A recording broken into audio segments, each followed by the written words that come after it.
resilience in real life is a real thing. Go figure, right? But at the end of the day, we all are resilient in some way, shape, or form because we're all still here. We're all still living. We're all still doing the best that we can. Some days are harder, some days are easier, right? So resilience for me during my cancer journey and my domestic violence journey, they were oddly similar.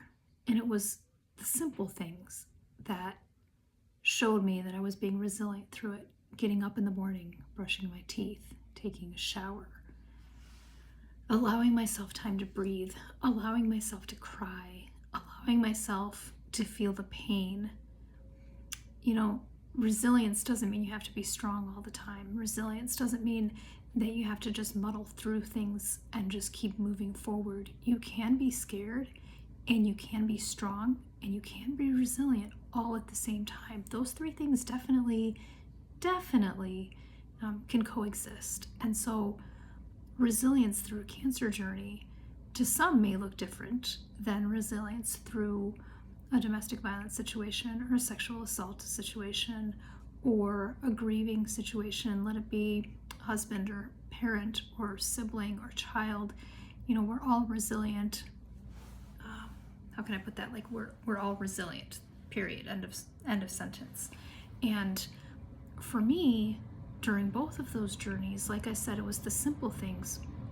But then afterwards, it was the resilience also helped me heal. It also helps me continue to help me heal through both domestic violence and the cancer journey that I recently overcame. And the way it did that is, or the way I showed myself resilience and showed the world resilience, is by changing my mindset. And this was not easy after the domestic violence situation because I'm fully aware that I take ownership and responsibility for putting myself and my family into that situation. And so that part of it is different versus like where cancer just kind of shows up and you're like, where did this come from? This is probably going to be a point of contention for some of you all, and that's okay. That's what the comments are for. And ask questions or make comments as long as they're coming from a place of kindness, because if they're not, then the comments will be turned off. But side note, anyway, resilience in both of those journeys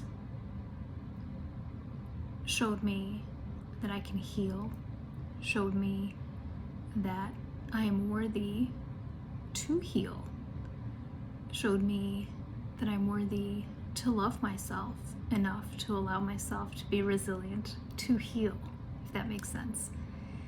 And it's an ongoing process. I mean, even after the domestic violence, it's still ongoing. I mean, it's been well over 15 years at this point, and there are things that still trigger me and things that still frustrate me, and people that I see in domestic violence and they don't see themselves in it because, oh, I don't have a broken arm.